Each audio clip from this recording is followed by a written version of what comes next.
Assalamualaikum warahmatullahi wabarakatuh. Kita kembali menanggapi video dari Islah Bahrawi yang videonya sudah kita angkat kemarin. Ya, kemarin sudah kita bantah dengan fakta-fakta. Ya, di mana Islah Bahrawi di dalam video tersebut menuduh ceramah-ceramah dari Ustadz Syafiq Riza Basalamah, Ustadz Khalid Basalamah, Ustadz Yazid bin Abdul Qadir Jawas rahimahullah, ya. Menuduh ceramah-ceramah mereka ini di awal-awal memang menarik. Ya, tapi sebenarnya ceramah-ceramah mereka ini menggiring jamaahnya untuk menjadi orang-orang yang mudah mengkafirkan kelompok lain. Mudah mengkafirkan orang-orang yang tidak sepaham dengan mereka, bahkan sampai kemudian menjadi teroris. Ya, kira-kira seperti itu ya. Coba kita simak lagi video dari Islah Bahrawi.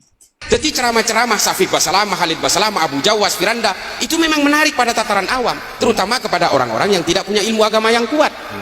Dia menganggap ini pencerahan yang luar biasa. Tapi kemudian setelah dia menyelami semakin dalam, maka dia akan belajar mengkafirkan orang lain dan memaksa sama orang yang berbeda agar dia sama sepenuhnya dengan saya. Kalau dia berbeda dengan saya, maka dia kafir, dia jahiliyah. Nah, ini produknya. Ketika dia sudah mulai mengkafirkan orang yang berbeda, maka dia kemudian akan berusaha menghegemoni.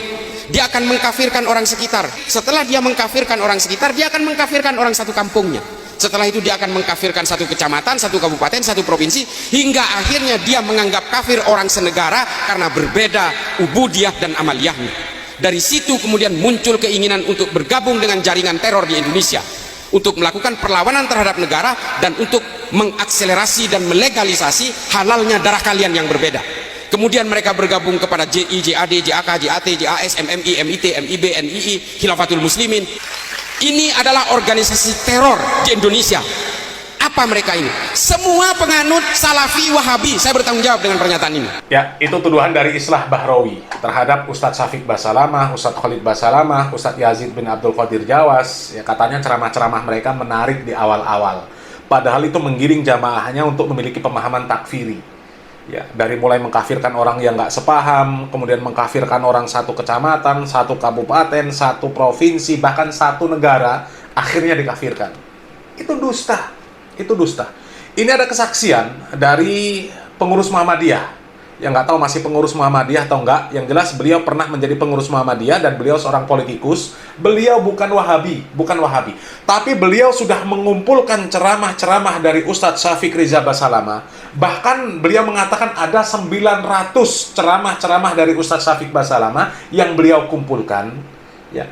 Kemudian beliau dengarkan, nggak ada tuduhan-tuduhan itu ditemukan di ceramah-ceramah Ustadz Syafiq Basalamah. Nggak ada. Ya. Coba kita lihat videonya. Tadi kan Pak Kiai bilang Haukam harusnya refleksi juga nih Pak Ustadz Syafiq.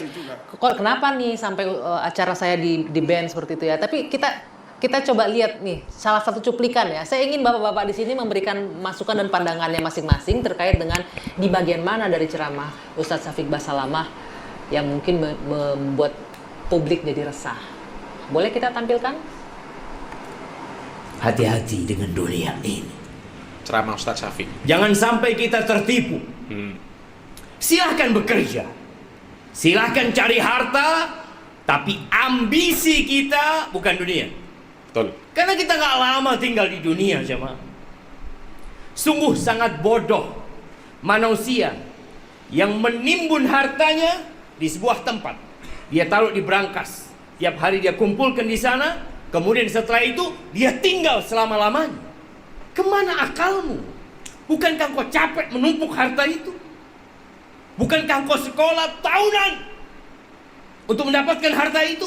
Dan kau udah dapat. Kenapa kau nggak bawa? Kenapa kau tinggalkan? Selama-lamanya kau tinggalkan di muka bumi. Dan kebanyakan kita seperti itu. Hanya bekerja dan terus bekerja, kemudian pergi meninggalkan dunia. Ya, ini kita kutip dari Instagramnya beliau, Pak Ustadz. Nah, Basalamah. mungkin boleh nggak dari Bang Nara dulu? Apa mungkin yang disebut orang ini meresahkan ini? Nggak ada yang meresahkan yang mana? Nggak ada. Ini salah satu contohnya. Saya hampir mengumpulkan 900 video beliau, mulai yang pendek 5 menit sampai yang 2 jam. Saya kumpulin server. Saya nggak menemukan apa tidak ada. Bahkan di tuduhan-tuduhan di internet itu mengatakan beliau itu suka apa namanya, ya suka menuduh-nuduh orang ya, menuduh orang dengan menggunakan alasan-alasan yang tidak Islami. Tapi saya nggak menemukan itu dan yang mana gitu. Kalau soal misalkan ya bid'ah, soal ini soal itu, selama itu masih dalam koridor diskusi, no problem. Kan ada kuliah 2 jurusan perbedaan agama, usuluddin, ada biasa-biasa aja. Coba dengar sendiri kan, ya pernyataan dari Bang Mustafa Nahrawardaya. Beliau bukan Wahabi. Tapi beliau menyatakan bahwa beliau sudah mengumpulkan kurang lebih 900 kumpulan ceramah-ceramah dari Ustadz Syafiq Riza Basalamah yang durasinya pendek, 5 menit sampai 2 jam. Beliau kumpulkan, beliau dengarkan. Dan nggak ada apa-apa yang dituduhkan terhadap Ustadz Syafiq Riza Basalamah. Nggak ada. Termasuk tuduhan-tuduhan seperti yang dituduhkan oleh Islah Bahrawi. Katanya ceramahnya di awal-awal menarik, padahal itu menggiring orang menjadi takfiri. Mulai mengkafirkan orang yang tidak sepaham. Ya, mengkafirkan nanti orang sekecamatan, sekabupaten, bahkan sampai negara. Sampai akhirnya jadi toloris, menghalalkan darah. Itu semuanya bohong. Ya, meskipun Bahrawi mengatakan saya pertanggungjawabkan. Sekarang kalau cuma sekedar klaim, kemudian menuduh, mengatakan saya punya data, faktanya mana? Ceramah-ceramah dari Ustadz Syafiq Riza Basalamah, Khalid Basalamah, ya, Ustadz Yazid bin Abdul Qadir Jawas yang mengajarkan untuk mengkafirkan orang itu mana? Apalagi sampai mengatakan tadi ya, kata Bang Nahrawardaya, tuduhan-tuduhan kepada Ustadz Syafiq Riza Basalamah bahwa beliau ini ya ceramahnya isinya provokasi, ya kata-katanya kasar dan sebagainya. Enggak benar. Ya, membid'ah-bid'ahkan, enggak benar. Lah, kalau masalah perkara pembahasan bid'ah dan sunnah, ya kalau memang bid'ah ya jelaskan bid'ah. Tapi beliau pun ketika menjelaskan hal yang seperti itu, beliau enggak dengan kata-kata yang kasar, kata-kata yang kotor, kata-kata yang keji, apalagi mencaci maki orang. Enggak ada. Beda dengan orang-orang yang menuduh seperti itu. Justru tuduhan-tuduhan yang dilemparkan kepada Ustadz Syafiq Riza Basalamah, Ustadz Khalid Basalamah, Ustadz Yazid, kembali kepada mereka semuanya. Ya, coba kita lihat ini penjelasan dari Ustadz Syafiq Riza Basalamah mengenai perkara tahlilan. Ya, coba kita simak. Apakah beliau mengeluarkan kata-kata yang kasar, ya, kata-kata yang kotor dan sebagainya? Nggak ada. Coba kita lihat videonya.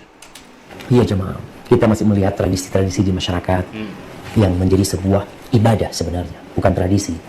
Karena mereka melakukan itu dalam rangka mendekatkan diri kepada Allah Azza wa Jalla. Kalau ukhti bertanya, apakah seperti itu memang yang harus dilakukan? Sehingga ukhti ini berpikir gimana kalau aku mati nanti? Harus menyediakan uang 40 juta atau 30 juta yang akan dihidupkan buat keluarganya. Apakah memang seperti itu yang diajarkan? Sehingga kalau nggak seperti itu, engkau nggak akan diampuni dosa-dosa. Ahibati fillah. Tadi kita udah bacakan hadisnya. Cukup disolatin, 40 orang yang sholatin. Atau kurang dari 40 orang, 3 soft. Asalkan untuk orang-orang bertakwa, orang-orang mentauhidkan Allah SWT, insya Allah diampuni dosa-dosa. Nggak harus seperti yang tadi disebutkan. Apalagi memang Rasulullah SAW ketika meninggal dunia, beliau itu hidup ditinggal mati oleh semua anak laki-laki beliau. Ditinggal mati oleh 3 putri beliau. Ruqayyah meninggal dunia, Ummu Kalthum meninggal dunia, Zainab meninggal dunia. Nabi tidak pernah mengadakan acara itu. Tidak pernah mengumpulkan para sahabat, lalu membaca doa bersama-sama, berzikir bersama-sama, lalu makan. Nggak ada. Islam ini agama yang indah. Sunnah Nabi SAW itu, ketika engkau meninggal dunia, engkau dimandikan, dikafani, disolati, dikuburkan, selesai. Terus Ustaz, masa nggak ada acara macam-macam? Ya terus berdoa keluarganya. Tetangganya berdoa. Tetangganya Ustaz, bikin makanan buat yang meninggal dunia. Iya, buat keluarga yang meninggal dunia. Kirim makanan buat mereka, ya. Kita takziah mendoakan mereka. Seperti itu. Ini afwan, ini yang anak ketahui. Bagaimana di masa Nabi SAW? Kalau mungkin ada yang mengetahui selain dari itu, mengatakan, oh enggak, Nabi juga ditahlil Ustaz. Oh ya, silahkan. Kita dikasih tahu kalau memang itu telah dilakukan gitu jamaah. Karena dalam beragama ini, ya kita ingin mengikuti yang paling benar gitu ya. Sebagaimana yang diajar oleh Nabi SAW. Hadza wallahu a'lam bishawab. Ustadz Syafiq Riza Basalamah ketika menyampaikan pendapat, ketika menyampaikan sebuah keyakinan, beliau sampaikan dengan baik.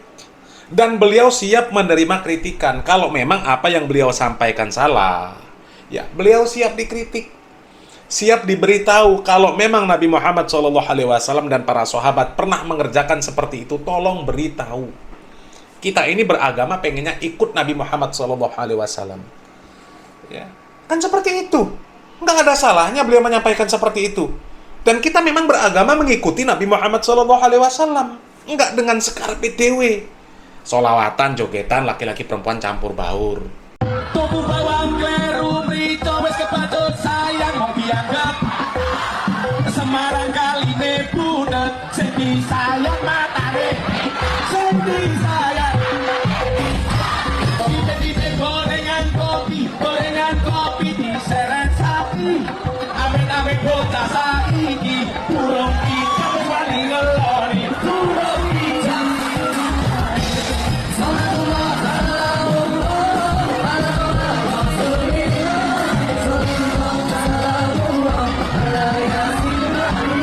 Ceramah isinya keluarkan kata-kata kasar, kata-kata kotor, cabul. Nasi uduk ikan tongkol meripate ngantuk sekelan kunci.